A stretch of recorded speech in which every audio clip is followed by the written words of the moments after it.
Well, Donald Trump put out a campaign ad which referenced a unified Reich in this country if he wins the election. You know, like a Nazi empire, no big deal. He quickly walked it back and said, no, that wasn't me, it was a staffer. I don't know, I feel like a presidential candidate saying, I'm not a Nazi, I just employ Nazis is still pretty bad. I got to thinking the Third Reich were like go-to supervillains ever since World War II, right? Perfect mixture of evil and competent. I'm not sure that the MAGA Reich is going to have that same gravitas.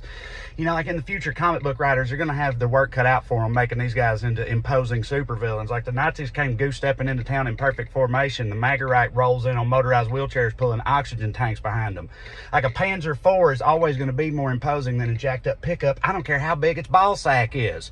Okay? Like the Nazis famously wore Hugo Boss. Imposing, evil, sharp. Who's going to outfit the MAGA Reich? Big Johnson? Whoever makes these eagle flag shirts? Like, what's the MAGA Reich's version of the swastika going to be? Calvin pissing on a rainbow? I don't see it. I mean, outside of like their love for fascism and hatred for other types of people, what do they really have in common? Skulls and meth. That's it. And then their leaders. As an American, you can watch a video of Hitler speaking and you're like, I don't understand the words he's saying, but I know what he means and I know that it's evil. Well, you're going to be able to watch Trump speaking in the future and be like, I do understand the words that he's saying, but I don't know what he means, yet I can tell it's dumb. Right? Like, it's just dumber, but it might be worse, this Reich. You know, I mean, I'll ask y'all, all that are like me, what kind of firing squad would you rather face? One that's stone-faced and uncaring, or slack-jawed and nose-picking? God help us all. All right, guys, so videos like this are a great example of why nobody trusts the mainstream liberal media anymore, okay? Nobody takes them seriously because, quite honestly, they are not acting as journalists as much as they're acting as propagandists. And the propagandists, every now and then, love to try to stoke fake outrage against Trump with some type of made-up, out-of-context claim that tries to link Trump to, I don't know, some terrible person in history, like, for example, Hitler, right? They love trying to compare Trump with Hitler, okay? I mean, they tried to do so when Trump made the comments about illegal immigrants poisoning the blood of the country. More specifically, he was talking about criminals and those who have been released from mental institutions that are being sent to the United States from countries like Venezuela, some of these Latin American countries that aren't doing very well. And again, they're pawning off their criminals to the United States because in Biden's country, at his border, all you got to do is just go to the border and say, I'm hungry, I'm seeking asylum, I'm escaping political persecution, and he'll let you right on in, right? We'll give you a free phone and a bus ride to any liberal city of your choice, right? That is what the Biden administration is doing, okay? And Trump says, hey, this is not a good thing for the country. The mainstream liberal media says Trump is a bigot, okay? He's being xenophobic and he's encouraging hate against immigrants, okay? And they don't make the distinction that Trump was talking about illegal immigrants, and they do that on purpose as a way to try to make it seem like Trump is talking about people that he's not talking about. They did the same thing when it comes to Trump talking about how if Joe Biden is reelected, there will be an economic bloodbath, specifically in the automotive industry. But again, the mainstream media took it out of context and tried to say that Trump was calling for violence, saying that there will be a bloodbath, as in people will be killed if Joe Biden is reelected as president. In context, anybody, any normal individual listening to what Trump said knows that that's not what he was talking about. That's not what he was saying. But again, the mainstream liberal media takes everything that Trump says out of context and tries to make it seem like the worst thing possible, okay? But again, their favorite comparison is Hitler, okay? And they have more Hitler comparisons and accusations, fake accusations against Trump because of a campaign ad that was not made by Trump, that Trump had retruth on his platform that happened to contain the word Reich in the ad, okay? And I'm going to let you guys see the ad here in a few minutes. But first, I want to play the mainstream liberal media reaction to it because once I actually play the ad and the debunking of what the mainstream liberal media is saying, it'll really put into context how silly and desperate the mainstream liberal media is to try to compare Trump to Hitler. Take a look. Former president is under fire for a video he posted on social media that used language from Nazi Germany. The latest in a series of anti-Semitic and authoritarian statements from Trump and his campaign. Rachel Scott has the story. Good morning, Rachel. Hey, George, good morning to you. It is normal, of course, for presidential candidates to share videos with their vision for the country. It is not normal for those videos to have references to Nazi Germany and Adolf Hitler. The Trump campaign tells us this morning that this was a video that was shared by a staffer while the former president was in court, saying that staffer missed the reference. But as of this morning, that video has not been taken down. This statement that the president, the ex-president made, as I said, is part of a pattern. He was in favor of keeping up the Confederate monuments. He talked about back in the day when somebody said something to him about David Duke, but he didn't really know, but he tipped his hat. He talked about in Charlottesville there being, both sides to that issue. This is a tip of the hat to white supremacy and white nationalism, which is unfortunately a very important part of the ex-president's base, which goes to show you what in the world he's going to do if he gets elected again. And he's already told you he's going to be a dictator for the day. He wants to make sure that as the president, he could order SEAL Team 6 to go shoot political opponents. These are things that the American people need to weigh with great seriousness. Donald Trump can't hide behind it. Nobody messes with his social media. It doesn't impact millions of Americans the way somebody calling for a third Reich or saying immigrants poison the blood of America in this rhetoric he's using does. So we always have to be ready to call it out. And I just took a little bit of issue. So the throwing the staffer under the bus, and then they tried to claim it was stock footage of a newspaper. So I watched the ad a couple of times. They specifically selected lines about Trump. Trump wins by a landslide, make America great again, largest deportation program in history. And then they chose this. So they want me to believe they chose all of those lines specifically, but that one just somehow snuck in there. It just doesn't even make sense. It's not like he's saying the quiet part out loud. He's shouting it. Yeah, I'm sure it doesn't make sense when you are a Democrat Party propagandist like Alyssa Farah Griffin posing as a conservative, okay? Because every chance she gets, she rolls with all of the propaganda, all of the lies, and exaggerations from the media, okay? But hey, she's not a journalist, so I can't hold her to that high of a standard. However, the rest of the mainstream liberal media, yeah, I mean, these are so-called journalists who did not do any journalism when it comes to the origins of this ad and why that language was there, okay? But NewsMax did do some journalism, and they are going to basically debunk all of the liberal outrage over this word Reich being in this ad that Trump had retweeted, but again, was not made by the Trump campaign, and it will make perfect sense once you actually listen to the explanation. Again, this is just another example of how desperate the mainstream liberal media is to try to make it seem like Trump is the worst person in history. Welcome to Rob Schmitt tonight. It's difficult to convey just how fake the American establishment media really is and how exasperating it is to have to refute organizations full of people who disingenuously call themselves journalists and debunk their nonstop BS. Tell me about it. I feel like this is what I do every single day, right? This is my job at this point, okay? To debunk the mainstream liberal media because the BS is non-stop. It really is, okay? It really is a full-time job. And today, these outlets, trusted by millions for information in this country, all erupted in a united cacophony of performative fear of fascist Donald Trump. We've seen this show before. Here's how it sounded today. Former president is under fire for a video he posted on social media that used language from Nazi Germany. The latest in a series of anti-Semitic and authoritarian statements from Trump and his campaign. That phrase appearing 3 times, including under the headline, "What's next for America?" A unified Reich, which is a word, of course, associated with Hitler's Third Reich during Nazi Germany. He will create a unified Reich, echoing the Germans from World War II, if you're catching my drift. Really stupid people. And when it comes, though, from this many sources, of course, including most print and online outlets as well. We saw it from CBS, from NBC. It came from everywhere, from all sides at the same time. When it's that powerful, the message quickly permeates through the American bloodstream. Everybody heard this story today, and of course, that was the point. Yeah, I mean, it is the point because, again, the liberal media has basically become an arm of the government. I mean, I call them the liberal media, but I actually really should be calling them the state media because that's what they are. They're an arm of the state. They're an arm of the Democrat Party. Because, again, this story should not be a story, but it is a story because, again, they're pushing propaganda on behalf of Democrats. I just did a story about Samuel Alito, the conservative Supreme Court justice, who flew an upside-down American flag outside of his house like 2 weeks after January 6th.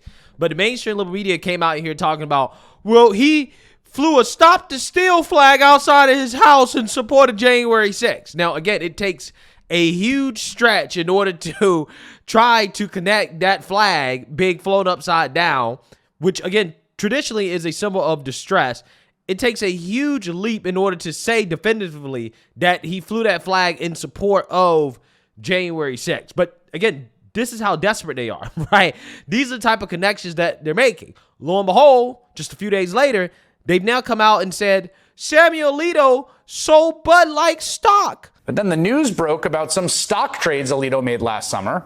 That August, there was that hokey performative right-wing effort to boycott Bud Light because the company had provided a single trans influencer with 1 can of beer.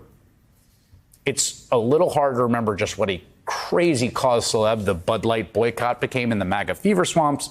Now, while that boycott was raging last August, according to a search of financial records by legal reporter Chris Geidner, Justice Alito sold a chunk of stock in Bud Light's parent company, Anheuser-Busch, and he bought shares of Coors on the same day. Kid Rock was out shooting up Bud Light cases, and Sam Alito was selling his Anheuser-Busch stock. Now, you could say, well, I don't know, maybe just a coincidence, if it weren't for everything else we know about Sam Alito.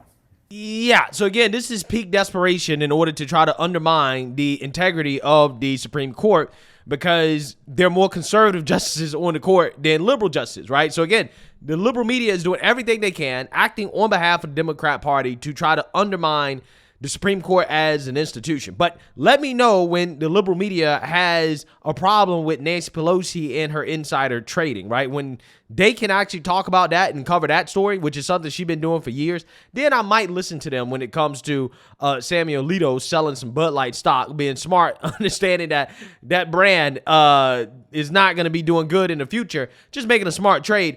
Yeah, if you want to get upset about our officials, government officials, trading stock, again, you got to get upset at Nancy Pelosi first.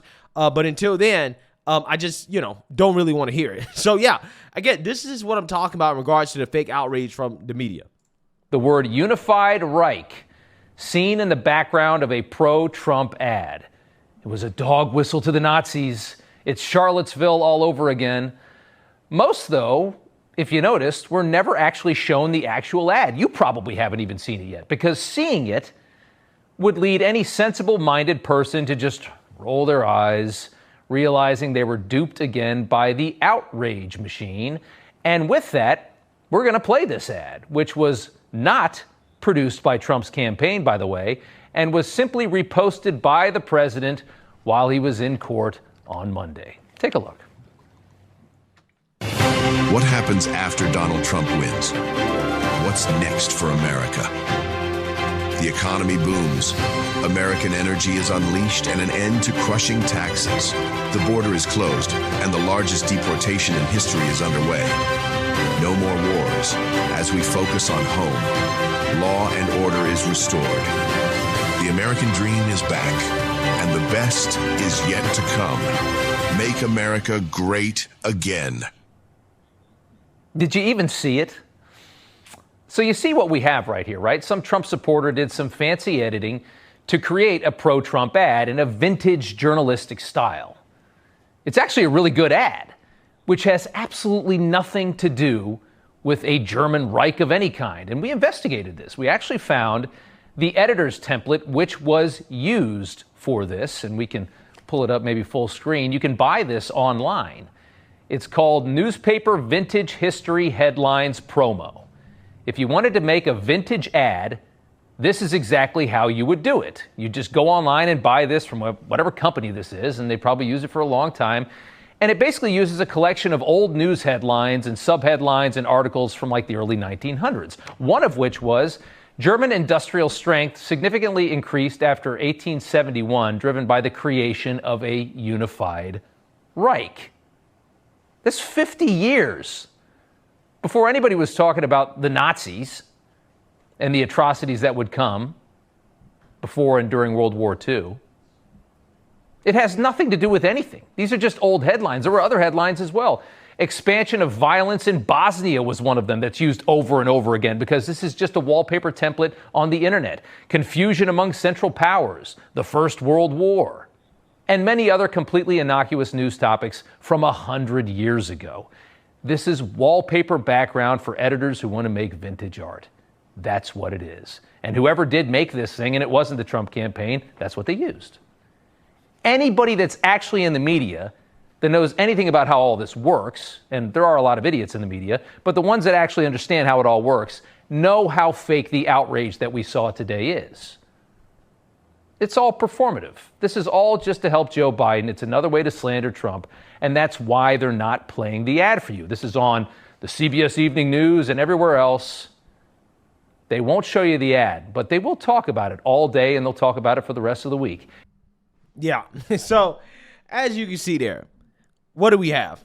More fake outrage from the liberal media. Okay, so you have this template that some random person who wanted to make a pro-Trump ad used to make an ad that honestly was pretty good. He used a template that just happens to have language on it that covers random news stories from years ago, right? Over 100 years ago. He changes some parts of it, right, in order to make the ad. When you first view the ad, nobody can really see it. You got to really look hard in order to find it. You got to watch it multiple times in order to see it. The Trump campaign didn't make it. Trump thought it was a pretty good ad, which I thought was a pretty good ad too, and he retweeted it, right? Just like any politician would retweet something that they feel is worth sharing with their audience that is good for their campaign. But yet, the mainstream liberal media didn't bother to do any journalism. Well, maybe they did. I think at this point, they knew, they just didn't give a damn. They just didn't care. They was like, you know what, we're going to take this word Reich, right? And because we think the American people are dumb, we're going to say, hey, the word Reich was in this campaign ad that wasn't made by Trump. That means Trump is channeling Hitler, okay? You remember poison the blood comment, Hitler, right? Trump reads Mein Kampf, he's Hitler. Bloodbath, Hitler, right? This is what they do. This is how stupid they think you are, man.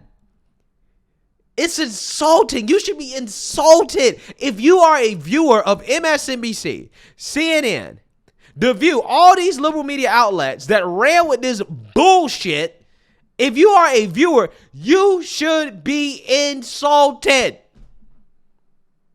Seriously. Because that's what they're doing. They're insulting your intelligence by running with these types of news stories, these fake news stories, where they take something completely out of context and then they blow it up to something that is not. And this is why people don't trust the liberal media. This is why people don't respect journalism anymore, because it's not journalism. It's opinion, commentary, and propaganda. And here's the thing. It wouldn't be so bad if they just admitted that this is what we're doing. We're propagandists. We're opinion commentators. If they just came out and said that, then, hey, I wouldn't have a problem with it. But they hide under the veil of, well, this is journalism, to justify pushing propaganda, to justify misleading the American people, lying to the American people. And they're never held accountable for it. That is my biggest issue with this. They all knew that this was nonsense, but they don't care. Because they really want to push the narrative. It's all about the narrative. Facts don't matter. Context doesn't matter. It's just, does this fit my narrative? If it fits the narrative, they're going to run with it. And that's what's happening here. So again, this is another embarrassment for the mainstream liberal media. Another reason why they just can't be trusted. Okay? And why people just don't respect the field of journalism anymore. It's not as prestigious as it used to be because it's not journalism. It is propaganda, right? And these media outlets are arms of the state. They're an arm of the Democrat Party. And they make it very clear and obvious that that's what they are with each passing day, especially the closer that we get to the election, the more desperate that they get because they see the writing on the wall and that Trump is gaining momentum. So, again, they're just doing stuff like this. They're just pulling anything, right, to try to stop Trump. And it doesn't work. It's only really hurting them at this point. So, hey, let me know what you guys think. Make sure you like, comment, and subscribe. Most importantly, share a Black conservative perspective. Peace.